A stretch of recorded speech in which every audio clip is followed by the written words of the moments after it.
मगध विश्वविद्यालय से ग्रेजुएशन में नामांकन लेने के लिए आपको अपने मोबाइल या लैपटॉप में करना है। यहाँ पर सारी जानकारी आपको बताई गई है। ऑनलाइन आवेदन 24 अप्रैल से स्टार्ट हुए हैं। 18 मई तक आपके आवेदन प्रक्रिया चलने वाले हैं।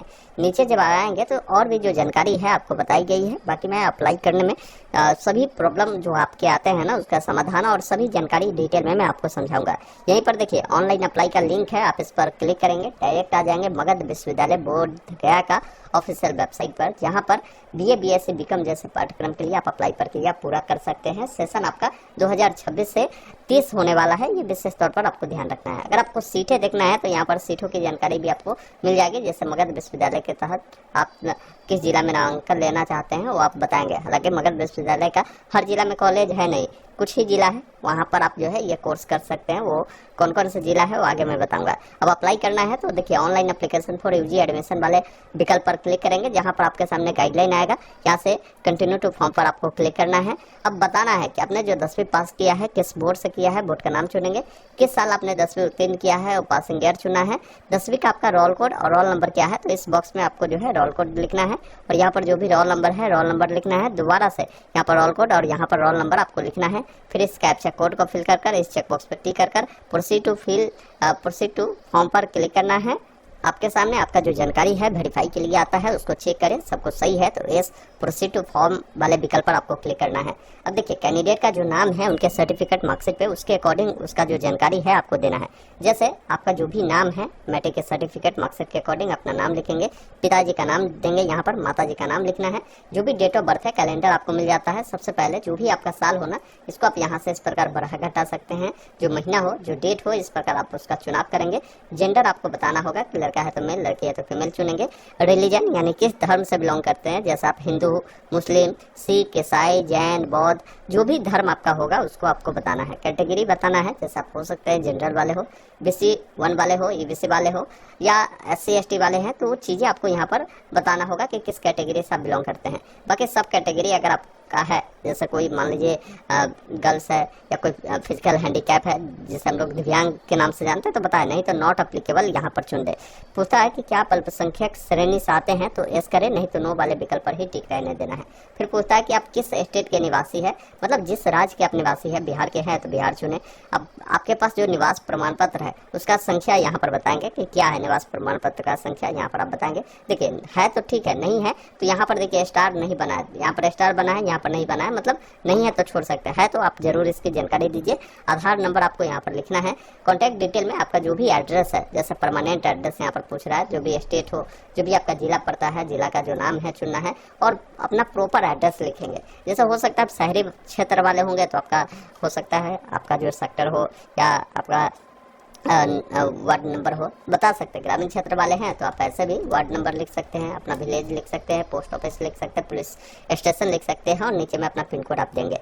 फिर आपका परमानेंट एड्रेस और करस्पॉन्डेंस एड्रेस दोनों समान है तो इस चेकबॉक्स पे टिक करेंगे। दोनों फिल होगा, अलग अलग है तो अलग अलग जानकारी को फिल करना है। आपको अपना मोबाइल नंबर देना है, मोबाइल नंबर को दोबारा डालना है, ईमेल आईडी देना है, ईमेल आईडी को दोबारा डालना है। उसके बाद नीचे आएंगे। अब देखिए एजुकेशन डिटेल में आप आते हैं जिसमें 10वीं की जानकारी आपको देना है। 10वीं आपने जो पास किया है, किस साल आपने पास आउट किया है वो पासिंग ईयर आपको यहाँ पर बताना है। किस बोर्ड से आपने पास आउट किया है वो आपको बताना है। 10वीं का आपका रोल कोड क्या है, रोल नंबर क्या है वो बताएंगे। यहाँ पर बताएगा कि कुल कितने का एग्जाम हुआ था और उसमें आपको कितने नंबर मिले हैं वो जानकारी आपको इस प्रकार आपको बताना है। उसके बाद नीचे आएंगे, जो 12th आपने किया है 12th की यहाँ पर लगभग जानकारी देखने को मिलता है। बस यहाँ पर बताना है कि 12th आपने किस साल पास किया है, 12th में आपको जो है कितने नंबर मिले हैं वो चीज़ें आपको बताना है। फिर पूछता है यदि आपने इंटरमीडिएट में गणित विषय की पढ़ाई की है तो यहाँ पर आपको यस करें, नहीं तो नो वाले विकल्प पर आपको क्लिक करना है। फिर आप नीचे आएंगे, इस कैप्चा कोड को फिल कर इस चेकबॉक्स पर टिक कर सेव एप्लीकेशन वाले विकल्प पर क्लिक करना है। इस प्रकार देखेंगे ना आपका जो रजिस्ट्रेशन है कंप्लीट होता है। आपको एक लॉगिन आईडी मिल जाता है, इसको नोट कर रख ले। वैसे ये लॉगिन आईडी आपके मोबाइल और ईमेल दोनों पर भेज दिया गया होगा। अब इसी की मदद से आपको लॉगिन करना है और पेमेंट प्रक्रिया भी पूरा करना होगा, जिसके लिए ऑप्शन है click here to login and proceed का, जिस पर क्लिक करें। आपको अपना यूजर नेम यहाँ पर फिल करना है, साथ में आपका जो पासवर्ड है आपके मोबाइल पर ही चला जाता है, आप उसे यहाँ पर फिल करें। इस कैप्चा कोड को डालकर लॉगिन वाले विकल्प पर क्लिक करें। लॉगिन करते ही आपके सामने इसका जो डैशबोर्ड है देखने को मिलता है। यहाँ पर एक ऑप्शन मिलता है प्रोफाइल अपडेट का, जिस पर आपको क्लिक करना है। अब इसमें देखिए आपकी जो जानकारी भरी हुई है ठीक है, जो जानकारी छूटा हुआ है उसको भरे। जैसे आपका जो है निवास का श्रेणी पूछता है, मतलब आप ग्रामीण क्षेत्र से है तो रूरल, शहरी से है तो अर्बन आपको चुनना है। आपकी इनकम के बारे में पूछ रहा है कि आपका इनकम किस ग्रुप के तहत आता है। मान लीजिए आपकी पारिवारिक इनकम अधिक है तो हाई लिखे, मान लीजिए अपर मिडिल है या लोअर मिडिल है या कम है, तो वो चीज़ें आप यहाँ से बताएंगे। उसके बाद यहाँ से अपडेट प्रोफाइल पर आपको क्लिक करना है। अब यहाँ पर आपको अपना फोटो अपलोड करना है जो 150 KB के अंदर में होगा। फिर यहाँ पर सिग्नेचर भी 150 KB के अंदर में अपलोड करना है। फिर आपका जो भी 10वीं की मार्कशीट है उसको यहाँ पर अपलोड करना है। इंटरमीडिएट का मार्कशीट यहाँ पर अपलोड करना है। माइग्रेशन सर्टिफिकेट अगर आपके पास है तो उसको यहाँ पर आपको अपलोड करना है। माइग्रेशन सर्टिफिकेट नंबर देंगे, किस डेट को इशू किया गया था वो डेट भी आपको यहाँ पर बताने की ज़रूरत होगी। फिर नीचे आएंगे, आपके जो कैटेगरी सर्टिफिकेट है जिस भी कैटेगरी से आते हैं वो देंगे अगर है तो। बाकी कोई EWS वाले हैं तो EWS सर्टिफिकेट आपको यहाँ पर अपलोड करना है। और एक ऑप्शन मिलता है अपलोड फाइल एंड कंटिन्यू का, जिस पर क्लिक करना है। अब यहाँ पर आपको बताना है कि 12th में आपने किस सब्जेक्ट से पढ़ाई किया था, साइंस, कॉमर्स, आर्ट, वो बताएंगे।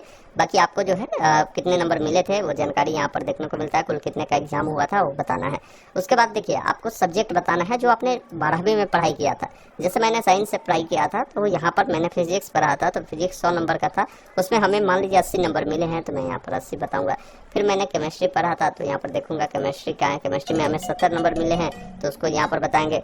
फिर इसी अनुसार और भी जो सब्जेक्ट है जिसमें जो भी आपको नंबर मिला है ना आप उसको ऐड करेंगे। उसके बाद एक ऑप्शन मिलता है यहाँ पर 7 नेक्स्ट कंटिन्यू का, जिस पर क्लिक करना है।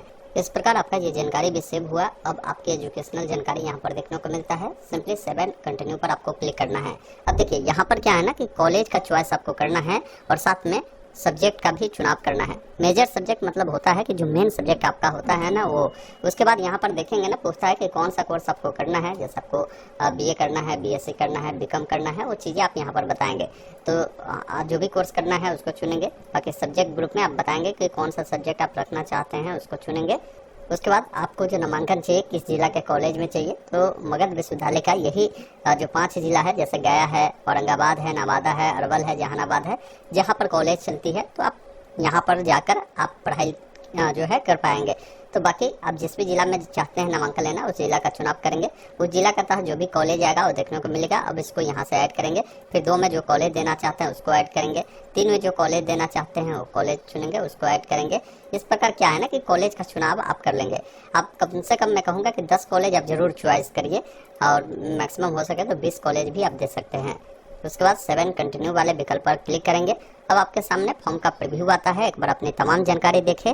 अब मेरा सब कुछ सही है। अब हमें पेमेंट करना है तो प्रोसीड फॉर पेमेंट पर क्लिक करेंगे। पेमेंट 400 देखने को मिल रहा है। यहाँ पर प्रोसीड टू पेमेंट गेटवे पर आपको क्लिक करना है। और पेमेंट करने का मल्टीपल ऑप्शन है, debit card, credit card, UPI। अब जो भी माध्यम आपको सही लगे उस माध्यम से पेमेंट करेंगे। जैसे हमें UPI से करना है तो UPI पे क्लिक किया, जनरेट QR कोड पे क्लिक करेंगे तो आपके सामने जो QR कोड है वो आएगा। इसको स्कैन कर पेमेंट करेंगे और पेमेंट पूरा होने के बाद इसका जो प्रिंट आउट है निकाल कर अपने पास सुरक्षित रख लेना है। आगे की प्रक्रिया होती है कि जैसे ही आप एडमिशन प्रक्रिया के लिए अप्लाई कर देते हैं तो फिर इसका जो है मेरिट लिस्ट आएगा। मेरिट लिस्ट आएगा तो उसमें पता चल जाएगा कि आपका नामांकन किस कॉलेज में होने वाला है, उसका जानकारी देखने को मिल जाएगा।